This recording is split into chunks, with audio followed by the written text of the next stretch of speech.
Hey guys, I hope you're all doing very well. Welcome back to another video, and I'm going to talk about the Aston Villa Chelsea game. So the game finished 2-2, and I think really for both sides, I think really on reflection, the point was probably fair.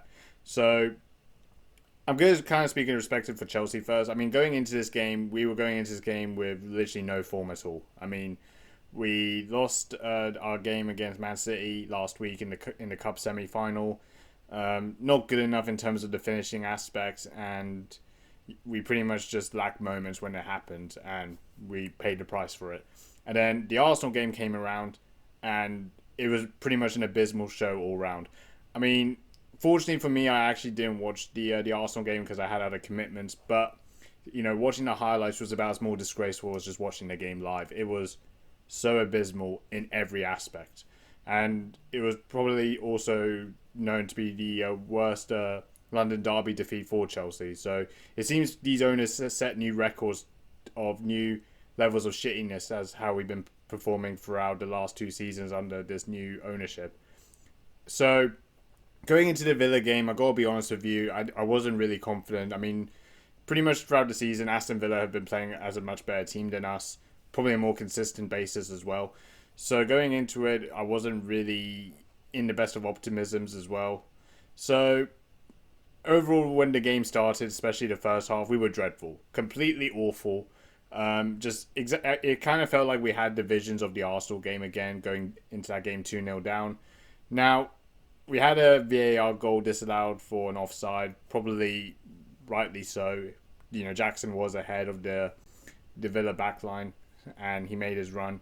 So fine margins did cost us a goal there, but in the second half we did respond with much faster intensity. We were more aggressive, and we weren't a softer budge at all. So really coming back from 2-0 down to draw 2-2, I think realistically it seemed that we got away with a good point and something to take back home again. I mean, obviously now there are a few games we have in hand. We're trying to sort of go for some European places, but I think, to be honest, with the inconsistency of the team, it's going to be pretty difficult, especially now till the end of the season. But as much as I could be positive with the point that we received, I'm also really furious.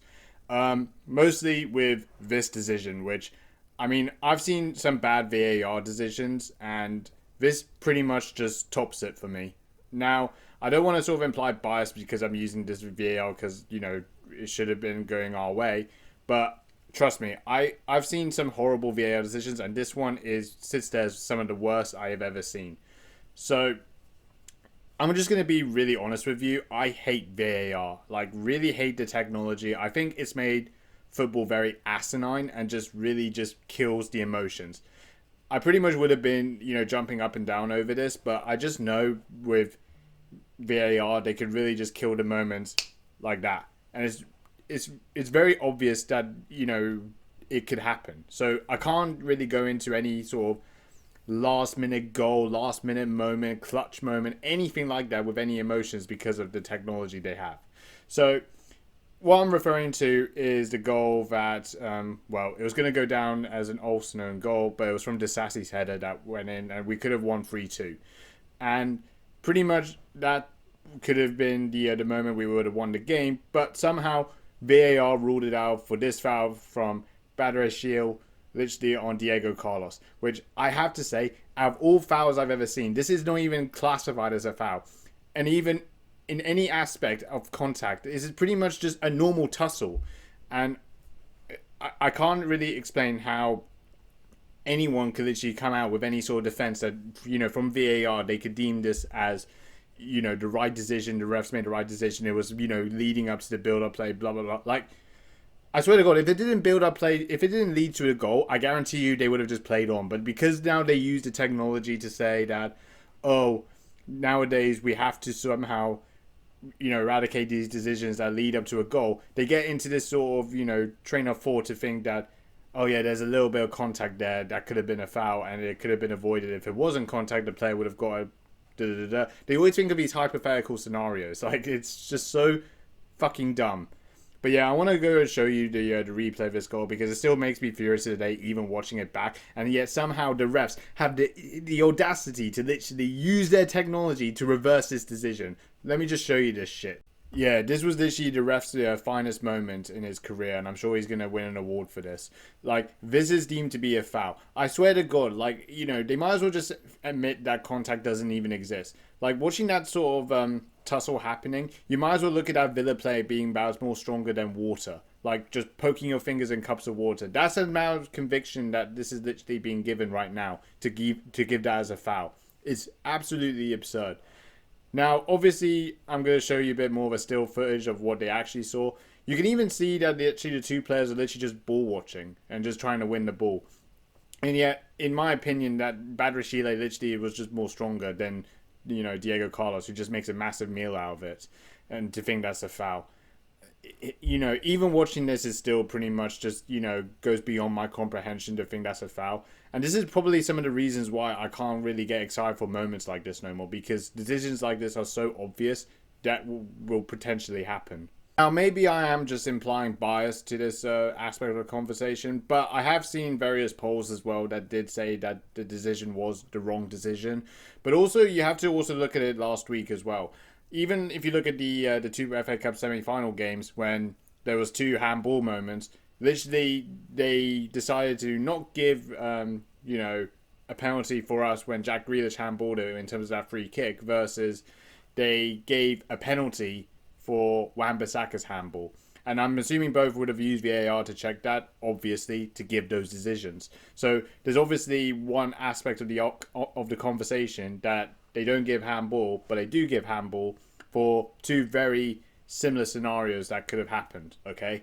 And the other aspect you could also look at is even when Nottingham Forest played Everton, there was literally 3 incidents that they could have had that none of them were given, like when they clearly had the technology. And probably even some of the fouls that were given in that game were probably more convincing than this one. And they give that as a foul, but they don't for, you know, the Everton Forest game. That's pretty much the most recent ones I could really think of. Now, there are numerous, I would say, but realistically, they're making more mistakes using the technology than they were not so long ago. So, what are they benefiting from this? And also, you really do kill the experience as well. Like, I can't actually have good times, you know, celebrating goals or celebrating the moments, because this is the sort of shit that happens all the time. And it's so regular now that you pretty much just get used to it now. And it pretty much just makes the sport so asinine and so, you know, joyless. That's the way I describe it now. But anyways, I could get frustrated and rant about this all the time, but to be honest, I think our season has been so mediocre, so inconsistent, that I don't really feel decisions really matter now. Now, I think really the only thing that has to happen now, I think we could just sort of look towards the end of the season and just see how this all picks up until, you know, the end, and sort of reflect on it. I know a lot of people have, you know, questions about the team, the players, the manager, but I think, you know, let the season finish, and then, you know, we could sort of reflect on the season and then just see how what should happen next, and, you know, where the club will go next. Obviously, the clubs are, you know, in a seriously perilous position now, what they're dealing with. It's not a good situation from my perspective, but we'll just have to see how things turn out. But yeah, that's about it for this video. I will just sort of let you know that I'm not going to be doing more vlogs until the Bournemouth game, which was the last game of the season, as I am going to be off from social media from that period. I have got commitments at that time. So hopefully, you know, to let you guys know that I will be back for the Bournemouth game.